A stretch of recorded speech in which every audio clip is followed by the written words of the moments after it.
What's up, Marie? Cat got your tongue.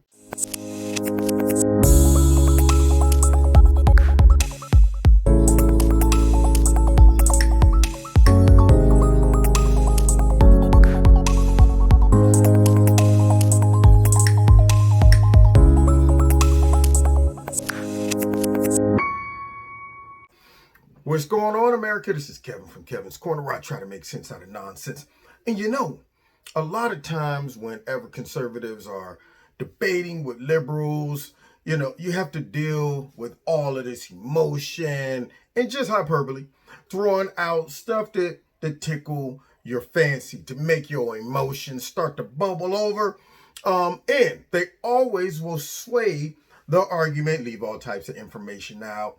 They will always support their group, their cause, or whatever. And if you show them anything opposite, oftentimes they'll just deny that information. They'll deny that, downplay it, or make an apology for it, something like that, regardless of what it is. I mean, shoot, we had a plethora of illegal immigrants marching straight towards the United States when Trump was talking about, we need to stop this mess. What are y'all doing? We can't just let these people come into our country. And they're coming celebrating. They got their flags. They're talking reckless before they even get to the border about Donald Trump. And the whole time we heard liberal commentators on TV. What is Trump talking about? He's making it up. There are no caravans coming. This is an invasion. But yet, with our own eyeballs, we saw a plethora of people marching all the way from Guatemala or wherever they were coming from straight to our border. Then they had a little party right on top of the fence up there with their flag dancing. And it took, Tijuana. They woke up like, where are all these people? I woke up, came out to go to work, and I see like hundreds of people just sitting outside my land here. I mean, what's going on here? Get these folks out of here. We love Donald Trump. So they lied to us about that. And they told us that we can't trust our own eyeballs and ears. And all of their constituents and viewers, listen, they believed it. I mean, it's like, you know what? I don't care what my eyeballs see, what my ears hear. I trust the Democrats and the liberal media, who's masters of gaslighting. Well, it's happening again, y'all. I mean, we turn on the TV, we see folks rioting. We see them attacking federal buildings and officers.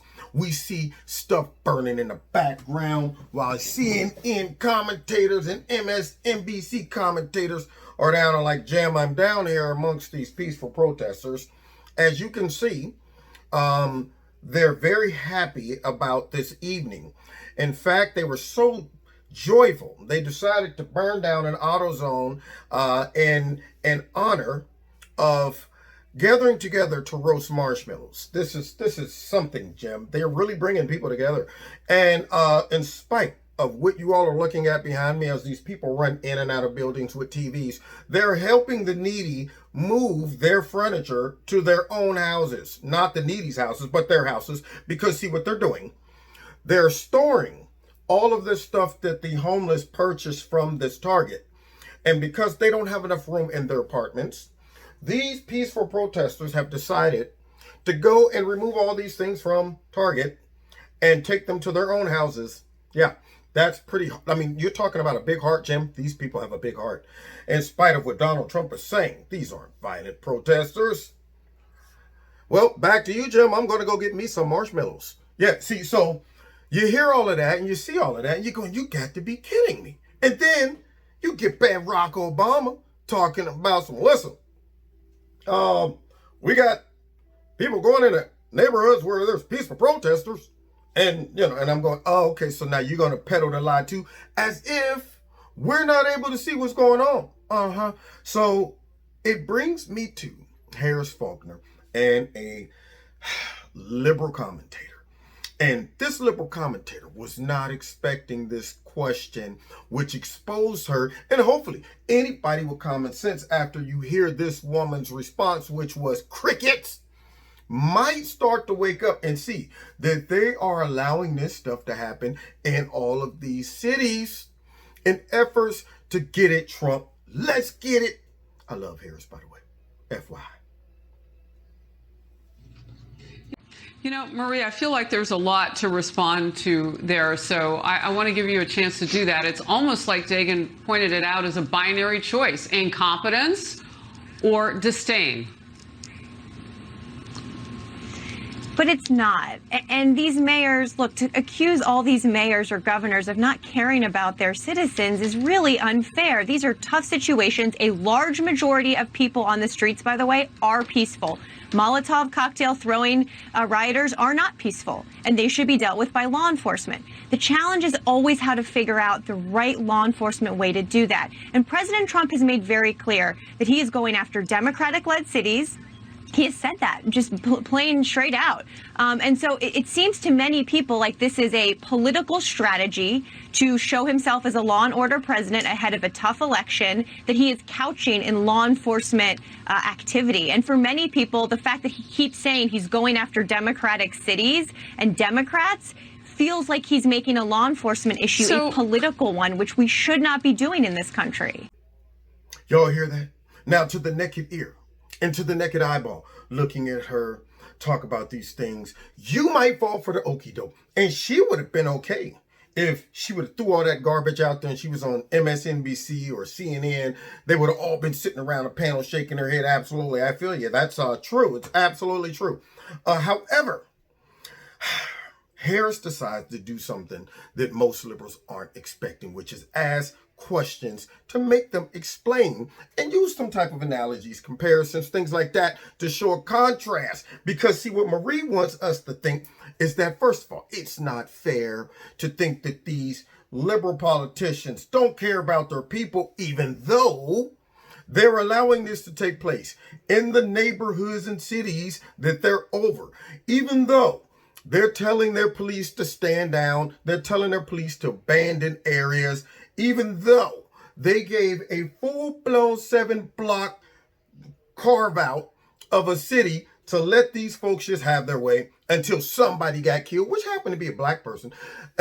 Even though Mayor Lightfoot, a.k.a. Beetlejuice, is up there in Chicago saying, we don't need no help. Even though all of these folks getting shot in my neighborhood and shot in my city that I'm over. Yeah, even though all of that stuff is taking place and they're rejecting help from the president, how are we to conclude that they don't care about their constituencies? I mean, that racist Donald Trump is actually trying to come in and stop all of these black people from getting killed in their neighborhoods, which makes him racist. See? So, therefore, what Maria just said to the bleeding heart liberal would be like, she gets it. Uh-oh. But Harris is about to ask her something, which is going to expose her. Let's hear this. May I ask a quick follow-up and then Charlie jump in? So, Marie, is there another Republican-led city that is having the kinds of problems that we're seeing in the Democratic-led city? And since I know, well, let me let you answer that. Is there? Well, look, Democrats have been in charge of the big cities in our country for a long time, and there have been... It's a yes or no question. Well, it's more complicated. It's not binary, Harris. The issue is that Democrats are in charge of most cities. No, it's not a choice. Violence rates have gone up and down. Is there a Republican-led city that is having the same type of violent and unrest on its streets the way that a Democratic-led trail of cities is right now? There are many parts of this country that are led by Republicans. There are many parts of this country led by Republicans that have very high levels of violence. Of Portland and Chicago right now, with the current unrest. I'm not saying, to look at the blotter over years. I'm sorry? Fine. The streets of Portland didn't look like this. The streets of Portland didn't look like this until President Trump sent in federal troops who were anonymous. They don't have their names on. That's what anonymous means. And had them arresting people with no due process in rented When you have an S3 marking and you have other markings, you're not technically anonymous, but we won't go there.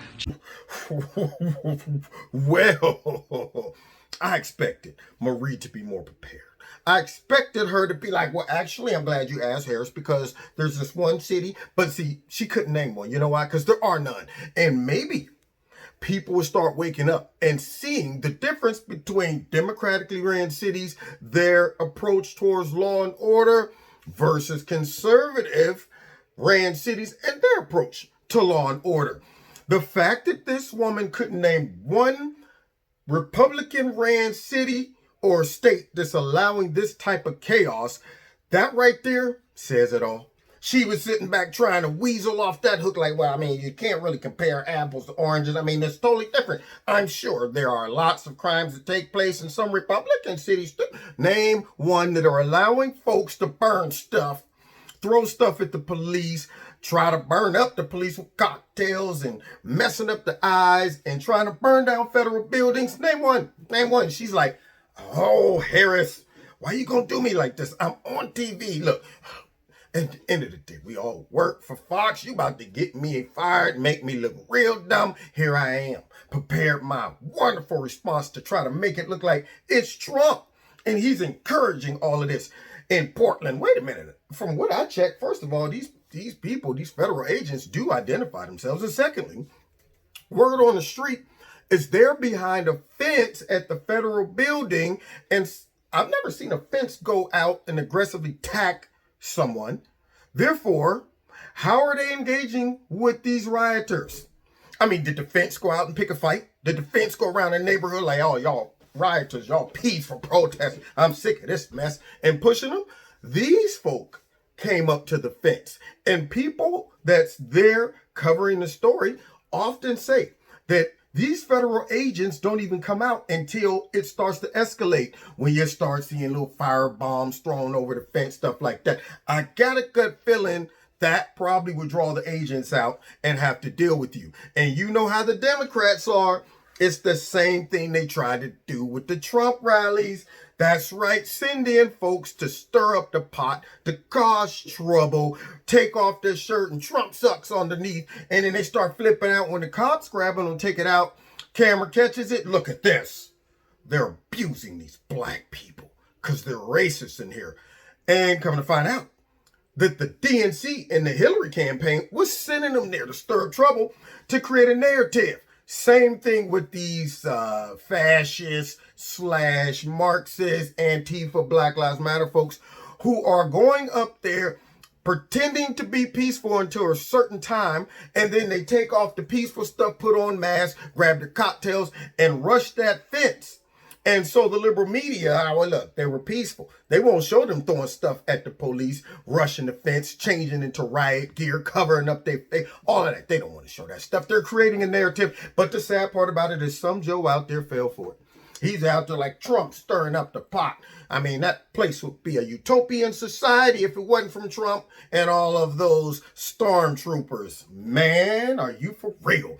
And so this is my altar call to all of those in liberal cities who've gotten the revelation that these folks don't care about you and they're willing to risk all y'all lives for power and to get back into control and to destroy Trump. This is your time. Will you come? Is there one? There's room at conservative cities. There's room at conservative states. 'Cause we care about law and order. That's my altar call. Come on now. Okay. But now, when you come, you got to leave the world behind. You got to come out from under all of that crazy liberal mess and come over here to Saneville. Don't bring that mess to us. Anyway, you've been listening to Kevin and Kevin's Corner. Thank you, Harris. Beautiful. Bravo. Couldn't have done it better myself. Don't forget to hit like, share, subscribe, and the notification button. Check me out every Wednesday night live in Kevin's Corner on Facebook, YouTube, Twitter, and my radio blog talk show. And if you want to donate to Kevin and Kevin's Corner, feel free. There's a link below this video to do that. Don't forget to check out Extreme Tees, my sponsor. If you like their products, click on the link below. You'll get a 20% discount by putting Kevin in the promo code. And what else? I think that might be it. Don't forget to hit like, share, subscribe, and the notification button. Make sure you're still subscribed and your notifications are set to all. God bless. See y'all next time in Kevin's Corner.